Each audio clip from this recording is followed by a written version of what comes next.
The first time Maya realized the apartment had grown too quiet was a Sunday in late monsoon, when the rain pressed against the windows like a dog that wants in. She set a cup of tea on the sill and listened to the building. The hum of the refrigerator, a neighbor's distant radio, the cough of a motorcycle in the alley. Rafi was at his office, catching up.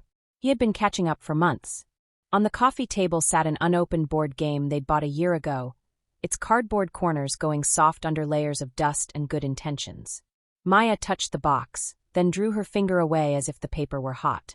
She had wanted to be the kind of couple who invited friends over to play on nights when the world felt heavy. She had wanted many kinds of nights. She should have texted Rafi. She should have asked how long he would be. She should have said, "I miss you." Instead, she made another cup of tea and stood silently in the kitchen, the kettle's ghostly whistle drifting up, and a thought, light and terrible, passed through her. What would it cost to be seen again? At the architecture firm, Armin noticed small things: crooked picture frames, pens that had rolled beneath desks, the way people steered around one another in hallways, each tiny evasion measured and polite. He noticed that Maya laughed with her eyes before her mouth, and that her posture changed when a question interested her. He was not handsome so much as solid and present, which can be its own kind of gravity. They worked late on a library proposal for a riverfront district, laying out reading rooms like lanterns on the site plan, placing light and quiet where the city was loud and dark. Maya fetched him a coffee, and as she set it down, her finger brushed his wrist. It meant nothing, it meant everything. She stepped back and pretended to adjust the lamp. "Look at the sightlines from the children's wing," Armin said, tapping the plan. "If the desk is here, parents can see both exits." Maya nodded. "And if we pull the stacks slightly apart, the aisles won't feel like tunnels." When they presented to the panel, they argued for windows with deep seats, the kind that invite you to curl up with a book while the city moves on without you. The panel seemed charmed. After, they took a walk by the river, a filthy, shining serpent, and Maya told him how her father used to bait lines and bring home small fish in plastic buckets. "He would look at them as if they had volunteered to feed us," she said.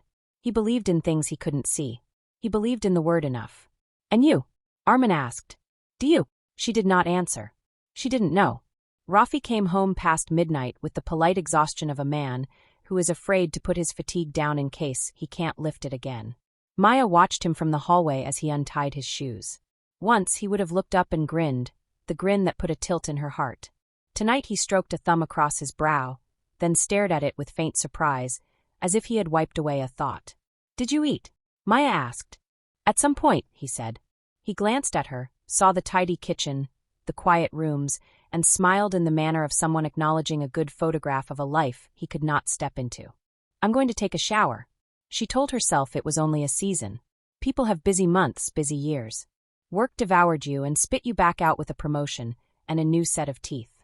But in bed, as he fell asleep quickly, an ocean of breath between them, she felt the evening settle on her skin like ash. The next day, she stayed late at the office again. When she and Armin left, the sky was trying on a color between bruise and wine. They could have walked either direction. They walked toward the water. He told her about a failed engagement, how he and Salma had planned a courtyard ceremony with strings of lights, how it had collapsed under the weight of their differing imaginations of their future. "We wanted the same picture but not the same frame," he said. "We wanted the same music but not the same room to hold it. And you still wanted to be together?" For a while, wanting felt like enough. Then it didn't. They had 2 coffees and then a third. At some point, he brushed a crumb from the corner of her mouth with the back of his finger. She should have flinched or laughed or made a joke. She did not. When she finally went home, the door's latch clicked in the dark with exaggerated courtesy.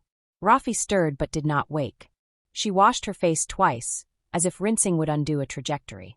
Affairs, when they happen, do not begin with a trumpet or a vow. They begin with a series of small permissions. A lingering message. A second cup of coffee. A joke that requires touch to punctuate. It's like turning your body sideways to slip through a narrow gate, telling yourself you're only trying the latch. There is always a latch. For weeks there was nothing that demanded a name. There were messages about the project, then about small errands, then about a film that both wanted to see but neither had time to see. There were lunches that spilled into late afternoons, and once at a crowded intersection, his hand found her elbow to guide her. And when a bus sprayed water over the curb and onto his pants, she laughed without thinking, and he caught her laughter in his throat like a bird. One night, after a site visit, they sheltered under the same awning while the rain came down with the purpose of a consequence. The shopkeeper had closed early. The street smelled of damp spices and diesel. Armin's shoulder touched hers. It would have been easy and correct to step away. "Your hair," he said softly, "holds rain the way the city holds light. You should write for one of those magazines," she said. "I'm serious." "So am I." He looked at her in the way of a man who is asking, "Are we about to cross a line that will redraw the map?" She could have said no. She could have said, "My husband's name is Rafi, and he loves me, and I love him, and this feeling, whatever it is not my compass." She didn't say any of those things. She kissed him once and then again. The kiss was not a harvest so much as an irrigation, and in that moment she discovered a drought she had not admitted to. When they parted, the rain continued without judgment. "Tomorrow," she said, not knowing whether she meant to repeat this or to end it.